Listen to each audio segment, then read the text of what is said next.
And, honey, the courtroom wasn't just silent, it was frozen. You could literally hear hearts beating. It didn't feel like a trial anymore. It felt like the final scene of a movie you couldn't look away from. All the shouting, all the lawyer theatrics, gone. This was the last day. No more testimonies, no more exhibits, just the truth, or what was left of it. And there he was, Sean Diddy Combs.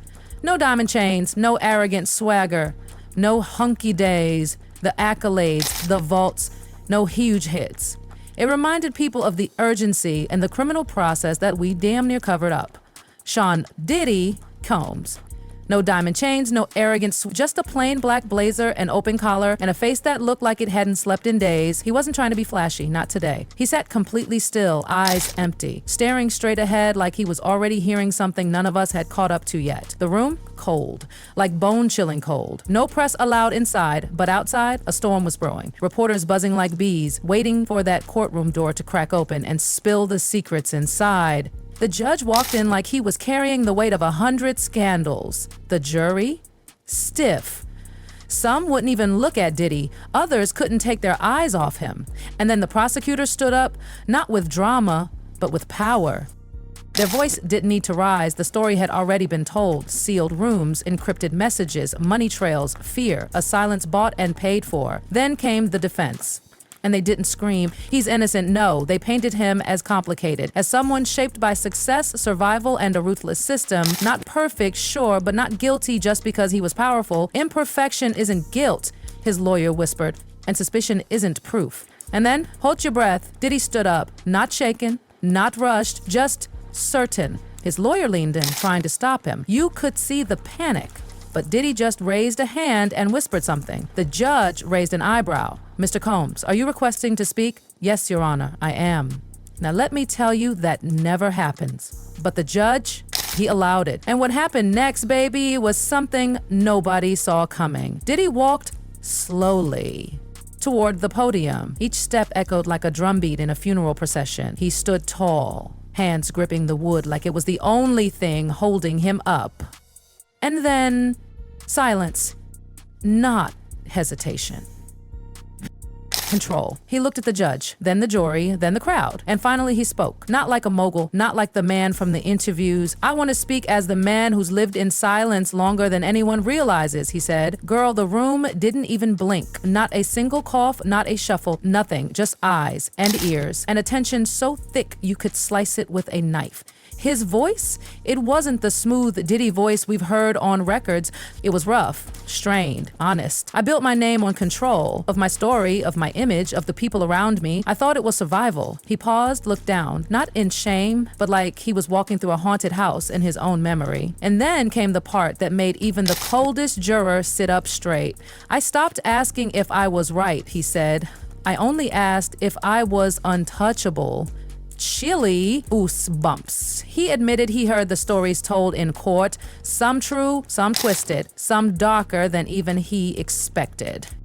But what mattered most now, he said, wasn't what was proven, it was what he knew in his bones. Power without accountability rots the soul, he confessed. I let fear speak louder than conscience. And no, he didn't ask for forgiveness. He wasn't looking for a PR spin. I've had decades of protection, he said, lawyers, handlers, spin doctors. I built those walls and I hid behind them.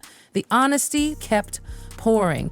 What begins as ambition becomes something else, he said, voice trembling slightly. You stop seeing people, you see threats, you see opportunities, never faces. He turned to the judge. I built businesses, I created jobs, but none of that erases what I did behind closed doors. The assistants I broke, the artists I underpaid, the people I promised to protect and abandoned.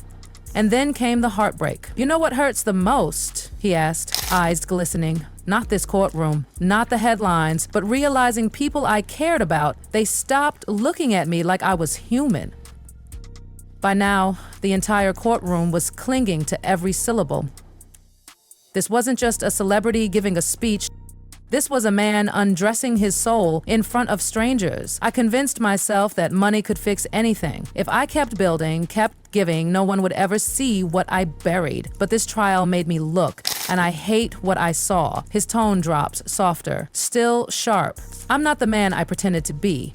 I'm not a monster either, but somewhere in between those extremes. That's who I am. That's who I failed to be. He kept going, sweetheart. He admitted that silence wasn't strength, it was a poison. It hollowed me out, he said, bit by bit. By now, the courtroom didn't feel like a room. It felt like a graveyard of secrets. Everyone inside could feel it, not just hear it, feel it. I know this court can only go by the facts, he said, turning again to the judge. But I need to say this, for the record, for myself, even if it changes nothing. He confessed. I hurt people, not always with actions, but with silence, with neglect, with power I never should have used. A juror leaned in again, eyes wide. You could tell whatever they believed before, this shook them. People asked, why now? Why speak up after all this time? Because I could, he answered, bitterly honest. Because I thought I had time. Because I thought I could clean it up behind the scenes. And then the mic dropped. But the noise? That noise became a scream. And now I hear it every time I close my eyes. Let that sink in. He told the room about the walls he built, how they didn't just keep the world out, they kept him trapped. I built mine too high, for too long, until I couldn't tell the difference between survival and sabotage. And then, the ultimate gut punch, I can't undo what I did, but I can stop lying about it, even if it costs me everything. Woo! Woo, he said, if I walk out of here still pretending, then this trial meant nothing. That hit like thunder. And the gasp from the gallery? Oh, it was real. Someone couldn't even hold it back. He didn't flinch. I'm not here for redemption, he said, steady. I'm here for reckoning. And then he stepped back, not dramatically, just broken, honest, human. For once, he wasn't the billionaire or the icon. He was just a man in front of the silence that had haunted him. And then he smiled. A small one. Tired. Real. You've probably asked yourselves, who is this man really? He said. After all the headlines, after everything, you want to know what's real. I don't blame you. I've blurred that line more times than I can count. Then, slow, almost painfully slow, he stepped to the center of the room. Not a single marshal stopped him. No one dared. This wasn't a performance. This was history. He looked at the gallery, the back rows, the faces who knew him before the fame. Remember that hunger, he asked? That fear? That fire? I still carry it. But somewhere along the way, I started feeding the wrong fire. His words hit like waves, raw, unfiltered, unforgiving. I snapped at people who were loyal to me. I cut off voices that told me the truth. I prioritized my brand over my responsibility, and even when I knew something wasn't right, I stayed quiet. By now, the judge wasn't scribbling notes anymore. He was just staring, listening, feeling it like everyone else. Because this wasn't testimony, this was a confession, soaked in regret. I know this court sees what's on paper, evidence, testimonies, cold facts, Diddy continued, but I need this said, even if it means nothing legally. And then he said it. The line that stunned even the jury into breathless stillness. I hurt people, not always with my hands, not always with commands, but with power, with silence, with permission I never should have given. And I take full responsibility for the environment I allowed to grow around me. At this point, the courtroom was a church. No, it was more sacred than that. You could feel something shifting in the air. People ask why I didn't speak sooner, he added, his voice cracking just slightly. The truth is ugly. Because I could stay quiet, because I thought I had time to bury it. But that noise, it became a scream, and I hear it now.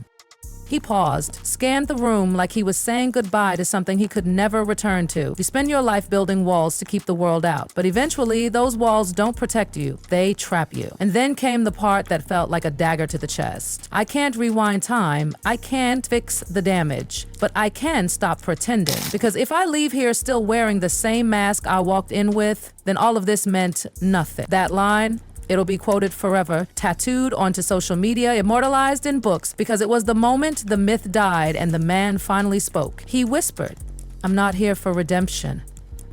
I'm here to judge myself. And then, silence, the kind that wraps around your throat, that hurts. He stepped back from the podium, not as a mogul, not as a brand, but as a man sitting in the ashes of his empire, trying to figure out if anything real was left inside. He didn't look at his lawyer, not the jury, not the judge.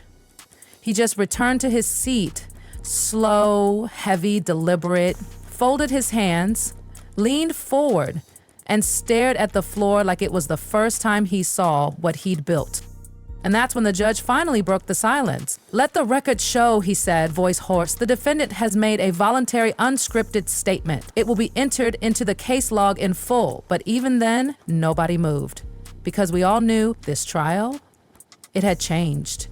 It wasn't just about evidence anymore. It was about identity. The battle between the myth and the broken man underneath it. Someone in the gallery exhaled loudly, like they'd been holding their breath for hours. And just when we thought it was over, "Mr. Combs," the judge said again, his tone suddenly tight, "I've just been informed that federal prosecutors have filed an emergency motion based on your statement."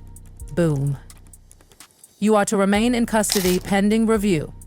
And just like that, the room froze. No gasps, no chaos, just silence. Diddy didn't flinch. He knew, maybe even welcomed it. Outside, a full-blown media storm. Reporters swarmed, tweets exploded, Diddy confession triggers federal motion, trial halted, new charges loom. Empire in freefall, but inside, total stillness.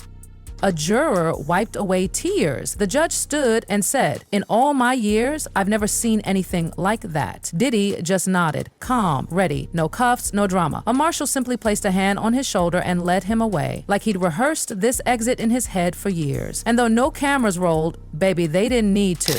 Within minutes, the quotes were everywhere. "I built walls and hid behind them. He failed, and I stopped pretending. I can't undo it, but I can stop lying." This wasn't just news, it was a reckoning. While Diddy sat silently in federal holding, no entourage, no distractions, the real bomb dropped. Prosecutors revealed a sealed file. Names, locations, audio, his own confession confirming it all. The trial didn't pause, it leveled up. Federal, criminal, massive. And Diddy, he lit the match. By sundown, his image wasn't music mogul, it was man undone by truth.